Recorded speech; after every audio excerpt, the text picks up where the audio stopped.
5학년 친구들, 안녕하세요. 오늘은 5단원 마지막 수업입니다. 그동안 글쓴이의 주장을 배우며 알게 된 지식을 하나씩 적용해보며 잘 마무리해봅시다. 오늘 공부할 문제는 주장에 대한 찬반 의견 나누기입니다.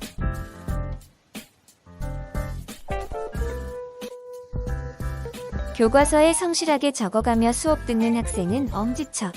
선생님이 격하게 아낍니다. 여러분, 학교 안에서 휴대전화 사용이 필요하다고 생각하나요? 필요하지 않다고 생각합니다. 저는 필요하다고 생각합니다. 왜 그렇게 생각했나요? 벨소리나 진동소리가 수업에 방해가 되기 때문입니다. 쉬는 시간에 심심해서 게임을 하고 싶기 때문입니다. 그럼 다른 5학년 친구들은 어떻게 생각하나요? 다른 친구들의 의견이 교과서에 나와 있네요. 170쪽을 볼까요? 유찬이네 반에서는 학교에서 스마트폰을 어떻게 쓸 것인지를 두고 의견을 나누기로 했다고 해요. 학교 안에서 스마트폰 사용이 필요한가를 읽고 물음에 답해봅시다. 글을 읽기 전에 문제를 미리 봐두면 도움이 됩니다. 문제를 잠깐 훑어보고 글을 읽어봅시다. 영상은 잠시 멈춰주세요. 글을 읽고 난 뒤에는 문제를 해결해보고 그 다음에 영상을 재생하여 확인합니다. 다 읽었나요? 그럼 문제를 함께 해결해봅시다. 1번. 이 기사는 어떤 문제를 다루었나요? 그래서 반복해서 언급된 부분을 살펴보면 학교 안 스마트폰 사용을 금지해야 한다와 금지하면 안 된다는 주장들이 나와 있네요. 즉, 학교 안 스마트폰 사용에 대한 찬성과 반대 의견, 찬반 의견을 다루었다고 할 수 있겠죠. 다음, 학교 안 스마트폰 사용에 대한 주장과 근거를 찾아보세요. 먼저, 찬성 쪽 주장과 근거를 살펴봅시다. 주장은 학교 안 스마트폰 사용을 법으로 금지해야 한다이고, 근거는 두 가지를 들었네요. 첫 번째 근거는 학생들이 수업에 집중하지 못해 학업에 방해가 된다는 것이고, 두 번째 근거는 난청, 시각장애, 거북목 증후군 같은 여러 가지 병에 걸릴 수 있다는 것입니다. 다음, 반대쪽 주장은요? 학교와 스마트폰 사용을 법으로 금지하면 안 된다는 것입니다. 근거는요? 첫째, 역효과만 일어날 것이라는 근거와 둘째, 올바르게 사용하도록 교육하는 것이 학교 안에서 스마트폰을 사용하지 못하도록 법으로 금지하는 것보다 훨씬 효과가 클 것이라는 것입니다. 네, 찬반 의견이 팽팽히 맞서고 있네요. 그럼 여러분은 이에 대해 어떻게 생각하나요? 아래 2번에 정리해봅시다. 자신이 다음 주제로 유찬이네 반 친구들의 대화에 참여한다면 어떤 의견을 제시할지 정리해봅시다. 아래 주제와 찬반 입장이 정리되어 있네요. 주제는 무엇이죠? 학생들이 학교 안에서 스마트폰을 사용할 수 있도록 허락해야 한다입니다. 네, 그럼 1번을 봅시다. 학생들이 학교 안에서 스마트폰을 사용할 수 있도록 허락해야 한다는 주장에 대해 찬성하거나 반대하는 의견을 정해보세요.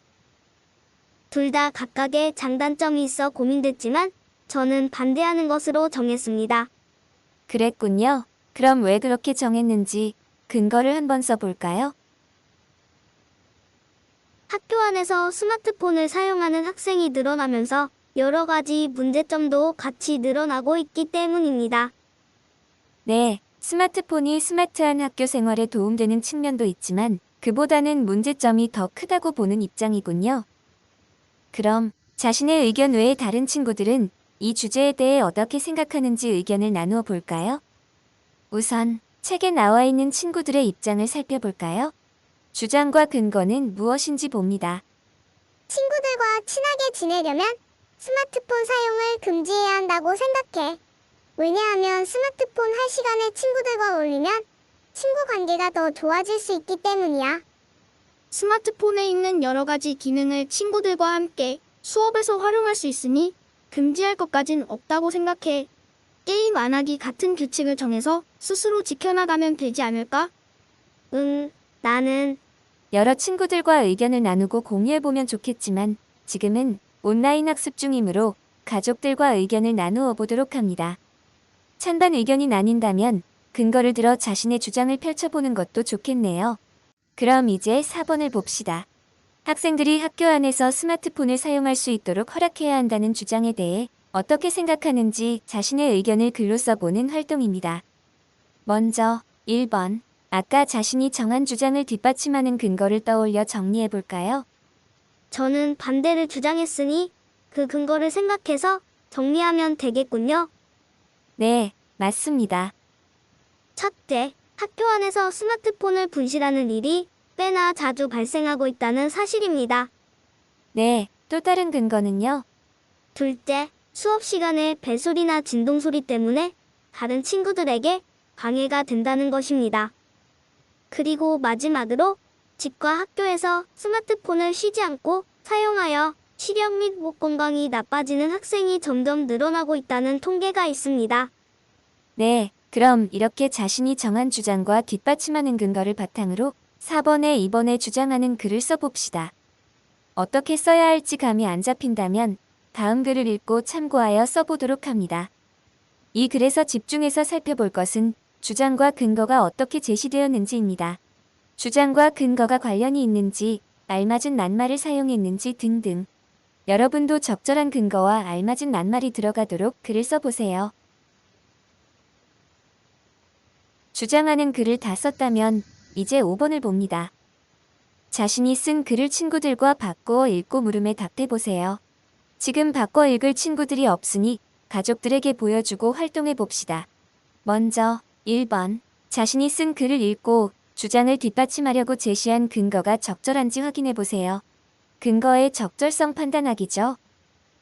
첫째, 제시한 근거는 주장과 관련이 있나요? 네, 둘째, 제시한 근거는 주장을 더욱 설득력 있게 하나요? 그런 것 같진 않습니다. 그렇다면 다시 글로 돌아가서 설득력을 갖추도록 수정해 주세요. 셋째, 제시한 근거에 알맞은 낱말을 썼나요? 네, 그럼 이제 5번에 2번을 보겠습니다. 친구가 쓴 글을 읽고 잘한 점을 말해보세요. 이 활동은 가족들에게 보여주고 잘한 점 들어보기로 바꿔서 활동하겠습니다. 학교가 아니라고 그냥 넘어가지 말고 적어도 한 명 이상의 가족에게 꼭 보여주고 잘한 점을 들어보세요. 내가 보지 못한 걸 다른 사람이 발견해 줄 수도 있답니다. 이제 6번을 볼까요? 자신이 쓴 글에서 여러 가지로 해석되는 낱말을 찾고 그 낱말의 여러 가지 뜻을 써봅시다. 아까 쓴 글을 다시 읽어보고 낱말을 골랐습니다. 첫 번째 낱말은 문제입니다. 뜻은 무엇이 있었나요? 해답을 요구하는 물음입니다. 다른 뜻은요? 귀찮은 일이나 말썽입니다. 네, 학교에서도 아주 많이 쓰는 낱말이죠.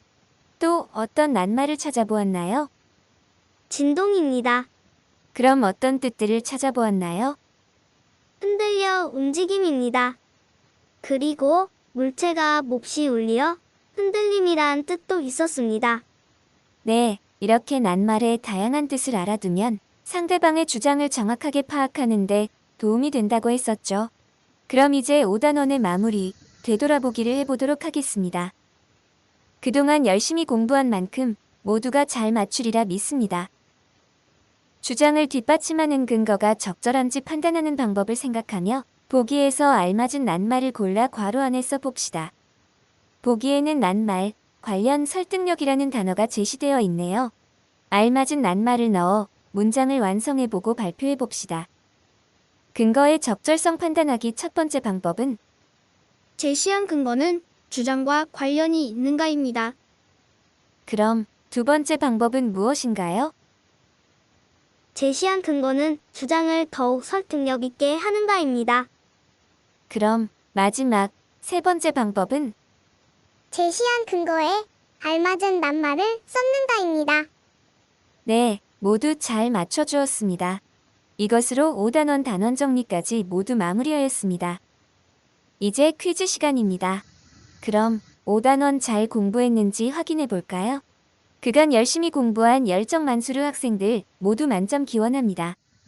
형태는 같지만 뜻이 서로 다른 낱말을 형태가 같은 낱말 또는 무엇이라고 부르나요?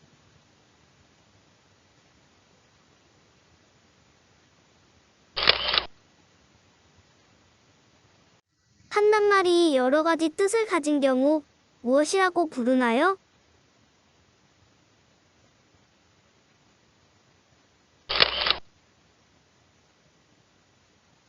다음 빈칸에 공통으로 들어갈 동영어는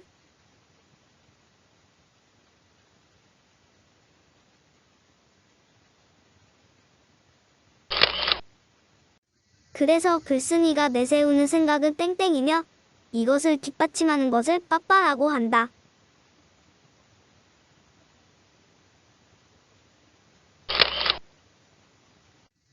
글쓴이의 주장을 잘 뒷받침하려면 대단한 센스가 필요하다.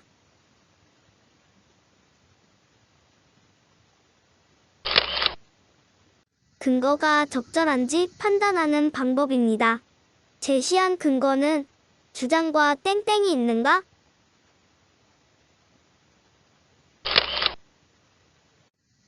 제시한 근거는 주장을 더욱 빵터짐 있게 하는가?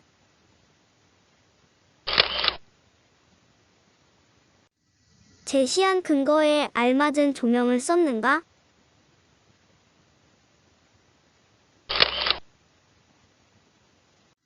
나의 결과는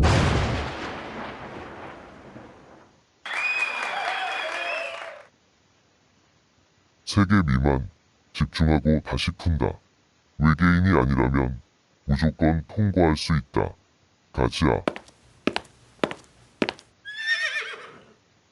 긴 시간 동안 수고 많았습니다.